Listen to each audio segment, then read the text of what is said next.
গিন্নি, ও গিন্নি। হ্যাঁ বলো, অত চিল্লাচ্ছ কেন? আরে বাবা, তা চিল্লাবো না? তার ছেলে বৌমা যে জামা ষষ্ঠী খাওয়ার জন্য ওই বাড়িতে গেল, তা ঠিক মতন পৌঁছালো কিনা একবারও জেনেছো? আরে তুমি অত চিন্তা করছো কেন? ওরা ঠিক পৌঁছে যাবে। আমার কেন যাই না মনে হচ্ছে, বুঝলা গিন্নি, ওই বাড়িতে এবার কোনো না কোনো একটা ক্যাচাল হবে। আর কি যাতা বলছো? ছেলে শ্বশুর বাড়ি গেছে, ওখানে ক্যাচাল কেন হবে? আরে না গো গিন্নি, তুমি তো খুব ভালো করেই জানো ফুটোর শ্বশুর ফুটোকে একদমই পছন্দ করে না। ওই জন্য এই মালটাকে আমি একদম বিশ্বাস করি না। বাড়ার বালটার সাথে আমার ছেলের আবার কোনো ঝামেলা টামেলা না হয়। আরে তুমি শুধু শুধুই চিন্তা করছো, উনি অতটাও খারাপ নয়। তুমি দেখো, সব ভালোভাবে কাটিয়ে ওরা কালকে ঠিক আবার ফিরে আসবে। হ্যাঁ, ভালোভাবে ফিরে আসলেই ভালো।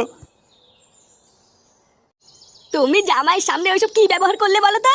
জামাই কি ভাবলো আমাদের ব্যাপারে একবার ভেবে দেখেছো? সারা বছর জামাই আমাদের বাড়িতে আসে না, আজকে বছরের একটা দিনই জামাই আমাদের বাড়িতে আসে। আর তুমি কিনা আজকের দিনও এরকম করলে। এই দেখো, আমি যা করেছি না একদম ঠিক করেছি, বুঝলা?